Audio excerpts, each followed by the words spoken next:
Bonjour.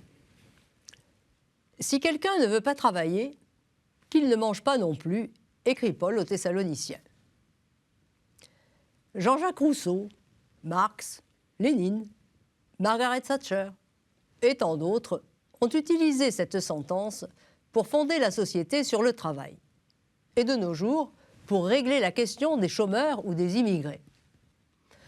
Quelle déroutante postérité d'une phrase de Paul devenue proverbiale et interprétée à plein contresens. Pourquoi Paul interpelle-t-il ainsi les chrétiens de Thessalonique?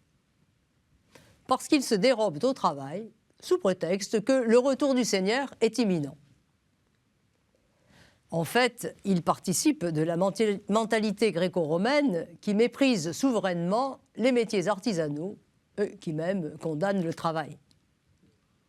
Et dans cette société, ceux qui ne travaillent pas sont fort nombreux.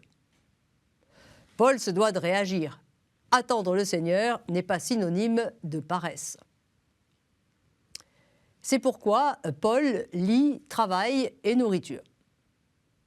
Ses contemporains aussi sont préoccupés par la nourriture, mais d'une toute autre manière. La nourriture est l'obsession quotidienne des gouvernements soucieux de satisfaire les besoins biologiques du peuple afin d'éviter les émeutes. D'où l'importance, non pas du travail, mais des bienfaiteurs qui distribuent blé et autres denrées. Système de clientélisme que Paul refuse au nom de sa foi. Personnellement, l'apôtre tient à assurer sa propre subsistance. À Thessalonique, à Corinthe, il travaille de ses mains. Il agit comme les rabbins qui circulaient dans la diaspora pour visiter les communautés. Ces rabbins travaillaient lors des étapes pour éviter d'être assimilés aux prêtres de la déesse Cybèle qui, eux, vivaient de la mendicité. Paul encourage donc les chrétiens à travailler. Quand nous étions près de vous, dit-il, nous vous donnions cette règle. Si quelqu'un ne veut pas travailler, qu'il ne mange pas non plus. Attendre le Seigneur ne consiste pas à fuir la condition humaine. Il s'agit de rendre témoignage au Christ dans le temps présent, par un engagement personnel et social, dans le plus humble quotidien, et notamment dans le travail, en prenant le contre-pied des mentalités ambiantes.